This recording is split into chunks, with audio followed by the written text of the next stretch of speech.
Hola everyone. So today's video is going to be totally different. So I will not have a cash stuffing video until next week. And I was thinking to myself, what on earth do I talk to y'all about? Because we already covered how last paycheck went. We already covered how this next payment is going to be dispersed. What on earth could we talk about?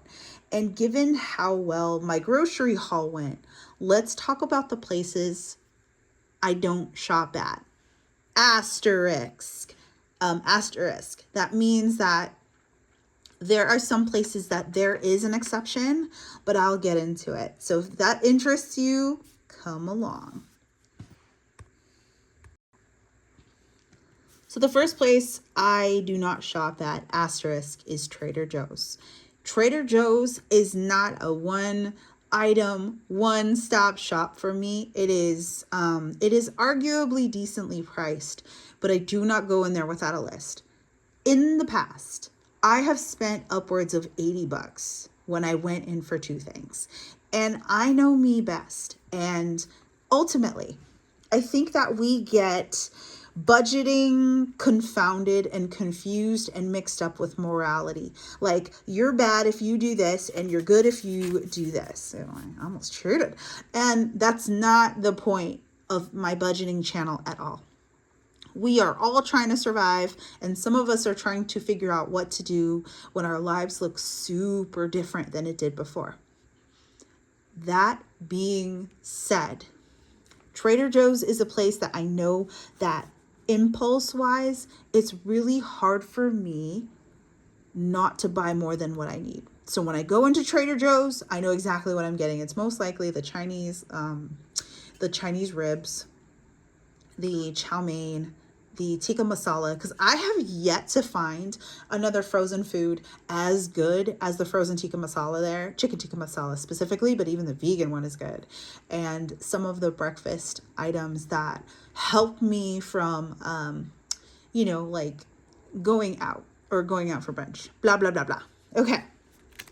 Secondly, Safeway or QFC. This is another asterisk because for some reason, Safeway and QFC have a bigger selection when it comes to coffee.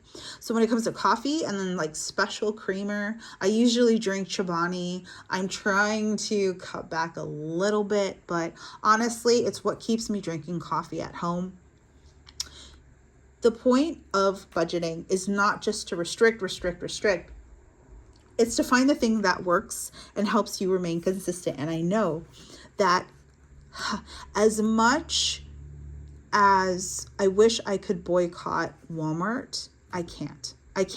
Because if I shopped at Safeway and QFC for all of my groceries, I would be paying at least $100 more, because every item, I kid you not, is like $2 to $4 more than it is at the Walmart neighborhood grocery store. So again, this is my survival technique. This does not make you bad if you shop here. It just means that this is what works for me. Cool. Target. I think Target is for obvious reasons, but I think like many other people had an awakening when we stopped shopping at Target, and that awakening was, wow, I'm buying way more than I need. Now, I'm going to say this.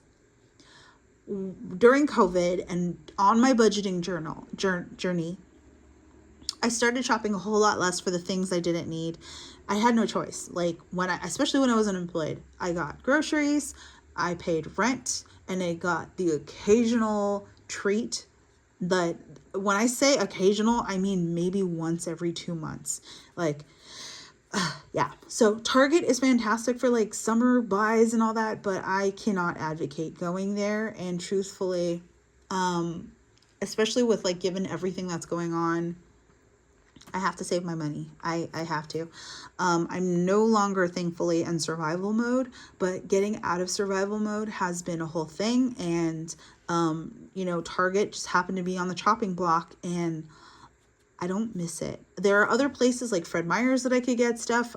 I'm going back to small businesses. I'm going just back to Bartell's or Walgreens or whatever to get the things that I need. So there's nothing I really need at Target. And yeah.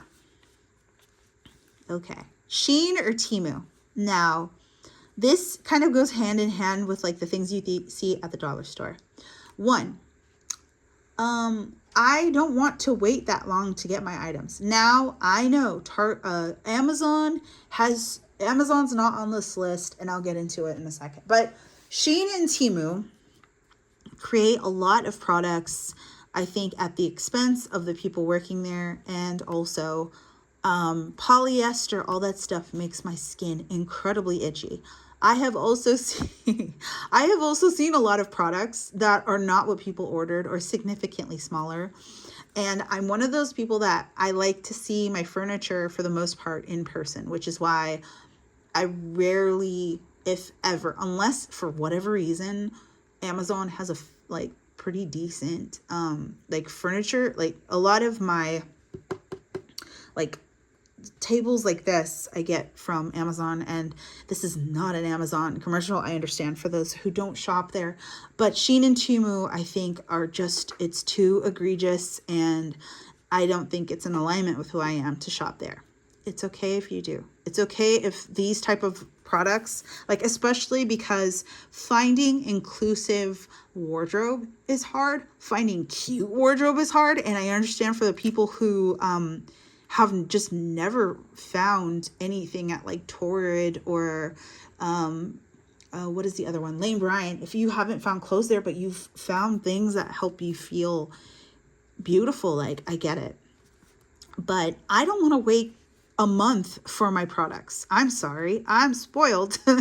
So that's on me, and if I am waiting a month, it better be good, and it better be what they promised. So there's that. Ross. Okay, Ross is, I know, such a, like, and I say this with love, it is such a store that like me and my fellow Mexicanos go to. Ross gives me so much anxiety. It is a mess. Clothes are usually strung about, and I know you can find the like occasional what's the other one, TJ Maxx. I can't do it, y'all. I can't. It is so messy in there, and I just feel like none of the clothing, for whatever reason, I'm sorry if Ross is your store, first of all, because I'm about, like, feel free to skip, but there's about to be some Ross slander. Ross clothing, as someone who, even though I rarely buy clothes, I love clothes, Ross clothing feels like I'm walking into a Goodwill. It is so haphazardly thrown in. There's so much dead stock, and I just, like, I hate being in there, and I think I hate being in there because it's always hot for some reason. Okay, and lastly, this is an asterisk, Home Goods. Home Goods is another store I have such a hard time resisting. I love Home Goods. Believe me, I use every excuse to be there. I've gotten so good at actually walking in and out of a Home Goods without buying anything. However, if I go into Home Goods, because I know what I want is going to be a set of pots and pans. If I know what I want, I'm going to get it, and I'm going to get the hell out of there, because that place is so filled with dopamine. It is crazy. So this is my list. If you shop here, that's okay. That's okay, y'all. It's just showing you what I have trouble with impulsively. But anyhow, that's my video. I will catch y'all on Wednesday. I have a very exciting cash stuffing, and then I will have a tiny house update for you again on Sunday. I'm just so happy to be here. Again, welcome to my new subscribers. I'm so blessed to have you. My name is Becca, aka Frugal Latina. I suck at introducing myself, but I am a first generation Latina American. I work in tech. I was unemployed for almost 2 years until September, and I have officially paid off all my consumer debt. Now I'm just using my my credit card for fun, and then I immediately pay it off. And my credit score has absolutely shot up, which is just beautiful. Once that hits 700, which is very soon, I'm going to be looking into down payment for a tiny house. Hype, hype, hype. Anyhow, I will see you in the next video, in the next cash stuffing video. Adios.